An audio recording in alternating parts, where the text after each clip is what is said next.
Streaming now, this is the Wood TV Live Desk.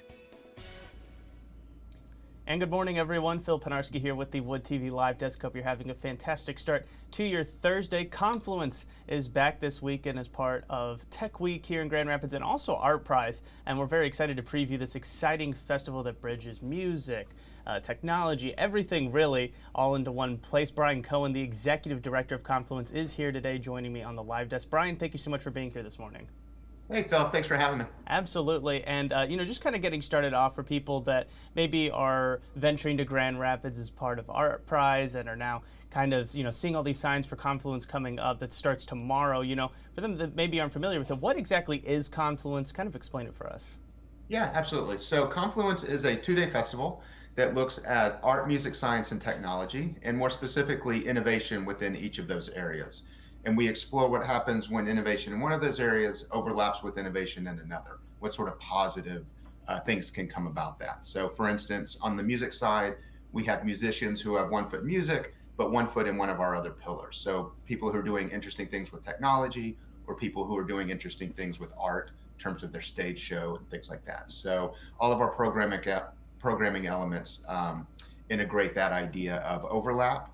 Think of it as Venn diagrams. So a lot of fun programming, a lot of interesting dynamic things happening within that overall theme. Right. Now, it kind of bridges the gap between a couple of those different themes for Confluence. And Brian, this year specifically, you guys have introduced the Music Summit that will actually kick things off tomorrow evening. Talk to us a little bit about that. Yeah, so that's an exciting addition to the festival. We're a festival about innovation, so we want to constantly be innovating as well and introducing new things, not just producing the same event year after year. So this year, one of the big new additions is the Music Summit. Live music has always been at the core of what we do, but we thought, why don't we expand it? There's a lot of innovation that's happening on stage, certainly, but also in the background in terms of streaming and webcasting and all sorts of new technologies that are entering the music space. So the Music Summit is an opportunity to bring all of those elements together, and more specifically, what's happening in West Michigan. On the software side, on the instrument side, we thought, let's get everyone together at Rosa Parks so visitors could explore the whole ecosystem and understand exactly how West Michigan is moving the ball in so many different ways. And as our keynote speaker, we're bringing in Ari Herstand, who is an LA bestselling author, podcaster, musician, but he's really seen as the go-to guy for musicians in the DIY space. Not only musicians, though, promoters and agents and really others who are part of that system, but looking at how they can use these new technologies in new and effective ways to build successful careers. And then, of course, we transition to live music. We end each night of the festival with sets and headliners from folks across the country. Right. Now, definitely looking forward to that, Brian. And what are some of the other things that people can really expect to see or expect to find as part of Confluence? Is there anything maybe in particular that you're looking forward to checking out this year? Well, we have some standards returning because they're fan favorites. Our esports tournament is especially part of that. Fits into that category. It was a huge success when we launched it last year. It's just grown bigger this year. We're welcoming 12 collegiate and high school esports programs to compete in Super Smash Brothers tournaments. So that's really exciting. All the big schools across the Midwest, of course, Michigan, Michigan State, GVSU, and others, but bringing in schools from Chicago and elsewhere.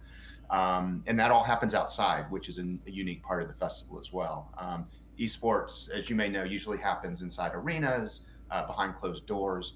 We thought, we're going to build a stage outdoors, we're going to build a big LED wall, and we're going to have all this action happening outside so that people can really experience how dynamic it is to be a part of the esports world. And then we're also setting up free play areas. So we're going to have the professionals, doing the tournament side, but we'll also have terrific sponsors in Steelcase and GVSU and Ferris and others who are going to create free play spaces. So if you're just a visitor coming through, you like what you see, you want to give it a try yourself, you'll be able to battle your friends in different games. So that's a huge thing that's coming back. Our robots are coming back as well. We have middle and high school teams who we've invited to come through and talk about what they're creating on the robotics side, the work they're doing in engineering and coding and computer science. And at some point, I think at 1 o'clock midday on Saturday, all those robots come together for a robot parade that will wind throughout the festival. So that's always a crowd favorite. We have our Maker Expo, where we're welcoming folks who are doing interesting things in their basements and their garages, in terms of science and tech and other elements. And then, of course, our art piece. So you mentioned Art Prize earlier.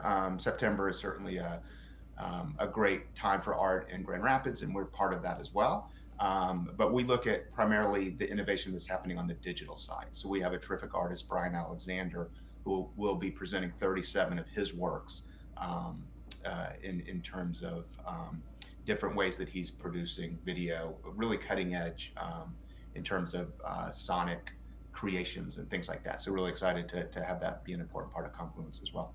Right now, and that is something I did want to touch on, Brian, is the fact that Art Prize, this huge art competition, is happening at the same time as Confluence. And normally when you see these two ginormous festivals in the same city at the same time, maybe you could imagine that they might be competing against each other, but you guys are kind of collaborating a little bit, as you mentioned, kind of presenting all these art pieces and, kind of expanding on it and kind of working with them. What does it mean to kind of have that collaboration rather than sort of trying to go against Art Prize? Yeah, absolutely. It's never, I think from the beginning, we were really conscious about carving out our unique identity. We're not a part of Art Prize. These are two independent events. We just share the same dates, in September. But we were really deliberate in the beginning to figure out how we do that, how we differentiate ourselves. So I talked about art, really working in a different space. But especially with the new leadership that came on Art Prize this year, it's really been a terrific collaborative effort. And I think they understand that we feed people to their event, they feed people to our event. So it just makes sense for us to work together to make sure that we are creating events that are seamless with each other. We're not stepping on each other, so that everyone benefits. If you're a visitor coming to Grand Rapids, you're going to see some terrific art on their side.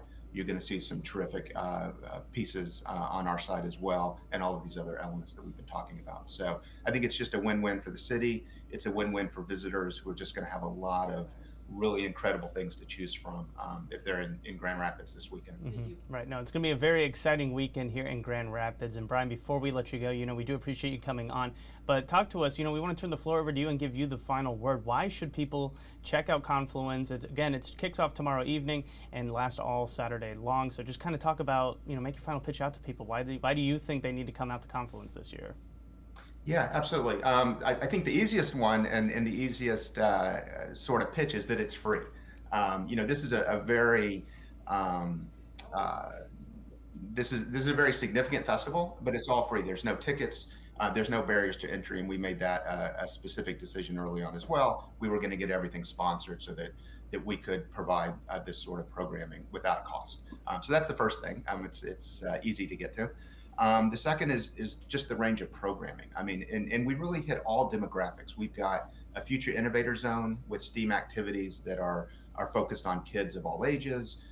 Again, the esports and the makers are a little bit older, and then our music maybe trends a little bit older as well. So there's so many different ways to plug in, regardless of your age, regardless of your, where you're coming from. What we like to say is, if you have a curious mind, and if you're in Grand Rapids this weekend, then Confluence is where you need to be.